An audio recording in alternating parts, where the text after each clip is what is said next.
Yes. English with S K എന്ന ചാനലിലേക്ക് സ്വാഗതം. ഇംഗ്ലീഷ് വിത്ത് എസ് കെ കഴിഞ്ഞ കുറച്ച് നാളുകളായി നമ്മൾ ക്ലാസ്സുകൾ കൈകാര്യം ചെയ്യുന്നു. പ്രിയപ്പെട്ട എല്ലാവരെയും ഇംഗ്ലീഷ് വിത്ത് എസ് കെ എന്ന ചാനലിലേക്ക് സ്വാഗതം ചെയ്യുന്നു. ഇന്ന് ഞാനിവിടെ ഒരു സബ്ജക്റ്റ് വെർബ് റിലേഷൻഷിപ്പ് എങ്ങനെയാണ് എന്ന് ഒന്ന് പറഞ്ഞു തരാനാണ് ഉദ്ദേശിക്കുന്നത്. അപ്പോൾ സബ്ജക്റ്റ് വെർബ് റിലേഷൻഷിപ്പാണ്. വെർബ് റിലേഷൻഷിപ്പ് എന്താണ് അതിനകത്ത് ഉദ്ദേശിക്കുന്നത്? സബ്ജക്റ്റ് സിംഗുലർ വന്നാൽ സബ്ജക്റ്റ് സിംഗുലർ ആ സബ്ജക്റ്റ് സിംഗുലർ ആണെങ്കിൽ വെർബ് സിംഗുലർ എഴുതണം. വെർബും സിംഗുലർ എഴുതണം. സിംഗുലർ ഇത് അതിൻ്റെ ഒരു റിലേഷനാണ്. ഇനി ഇതിന് എഗൻസ്റ്റായിട്ട് പറഞ്ഞാൽ സബ്ജക്റ്റ് പ്ലൂറലെങ്കിൽ സബ്ജക്റ്റ് പ്ലൂറൽ വന്നാൽ പ്ലൂറൽ ആയാൽ വെർബും എന്താകണം? പ്ലൂറലാകണം. വെർബും പ്ലൂറൽ ആകണം. ഇന്നൊരു പ്രത്യേക രീതിയിലാണ് ഇന്ന് ക്ലാസ്. ഞാൻ സാധാരണ ബോർഡിലാണ് ക്ലാസ് എഴുതി കാണിക്കാറുള്ളത്.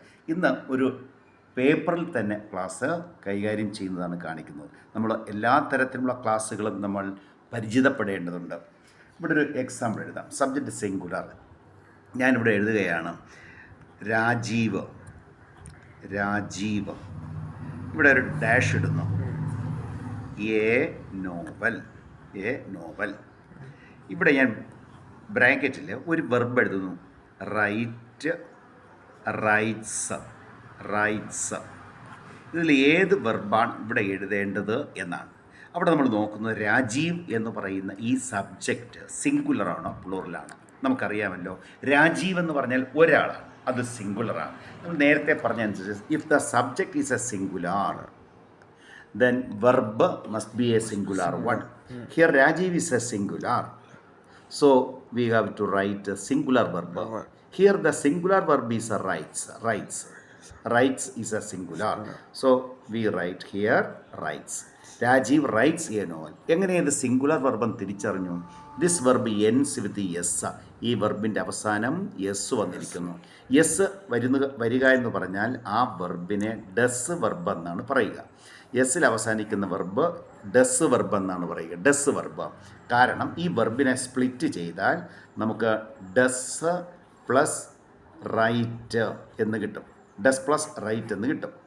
ഡസ് പ്ലസ് റൈറ്റ് ആണ് റൈറ്റ്സ് എന്ന് പറയുന്നത്.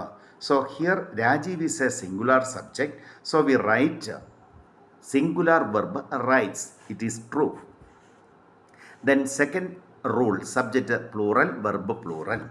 Here we dash a novel. ഇവിടെ നേരത്തെ എഴുതിയ വെർബ് തന്നെ നോക്കാം. റൈറ്റും റൈറ്റ്സും തന്നിരിക്കാം.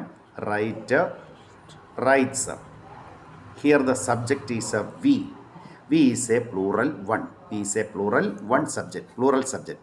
So here we write the plural verb write is the plural verb. Here we write എന്ന വെർബാണ് എഴുതുക. Why? Because it is a do form വെർബാണ്. ഏതെന്ന് പറയുന്നത് write. If we split this verb റൈറ്റിനെ സ്പ്ലിറ്റ് ചെയ്താൽ ഡു പ്ലസ് റൈറ്റ് എന്ന് കിട്ടും. Do plus write, that is write. So here the answer is write is a plural verb. This is the subject verb relationship or agreement എന്ന് പറയും. Subject verb agreement or relationship. നമ്മൾ കേട്ടിട്ടുള്ളത് agreement എന്നാണ്. അതാണ് അതിൻ്റെ relationship എന്ന് പറയുന്നത്, തമ്മിലുള്ള ബന്ധം. പറഞ്ഞ് മനസ്സിലാകുന്നുള്ളൂ. ഇത് വളരെ പ്രധാനപ്പെട്ട ഒരു ഭാഗമാണ്. എല്ലാവരും ഇംഗ്ലീഷ് വിത്ത് എസ് കെ എന്ന ഈ ചാനൽ കാണണം, ഷെയർ ചെയ്യണം, സബ്സ്ക്രൈബ് ചെയ്യണം, ലൈക്സും കമൻറ്റും രേഖപ്പെടുത്തണം. Thank you.